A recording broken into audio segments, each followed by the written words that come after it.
Good morning everyone. Today I will show you how to make applesauce muffin. It's a homemade applesauce. I will mix here 1.5 cup whole wheat flour.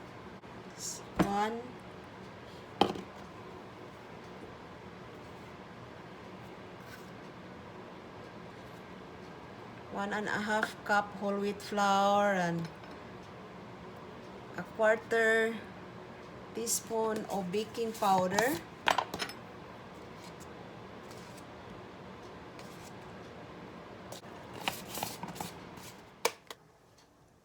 Is half a teaspoon allspice.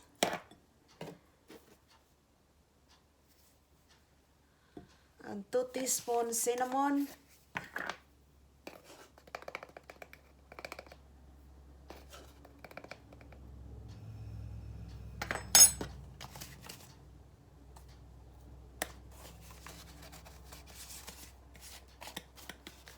Half a teaspoon salt.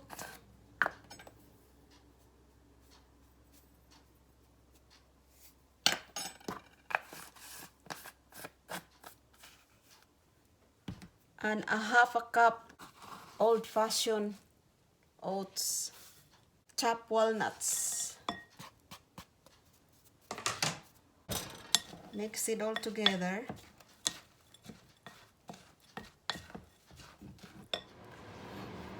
In a separate bowl, I have to mix 1 cup of applesauce,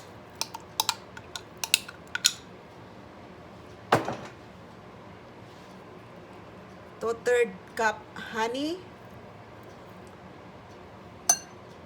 1/3 cup oil,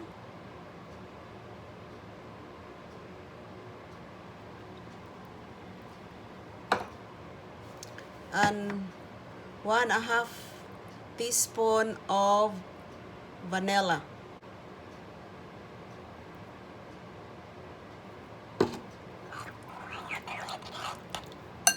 And 2 large eggs.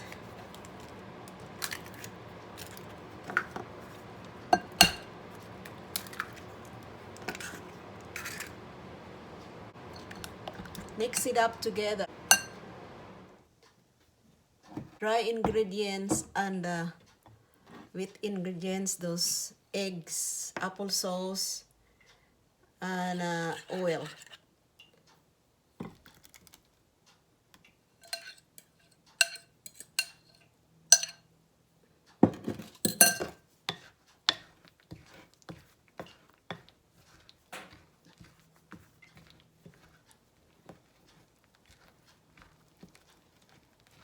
And pour this, put this in baking cups.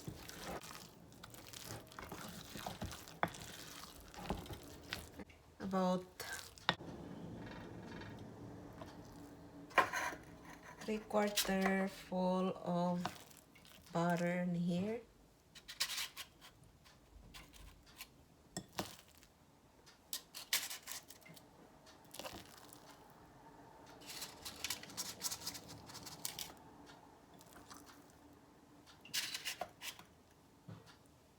I have preheated oven here for 350 degrees for half an hour.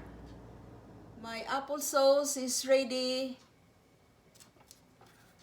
There's looks like it's pretty soft and moist. Thank you guys for watching my video, and please don't forget to subscribe and share. You have a nice day. Bye-bye.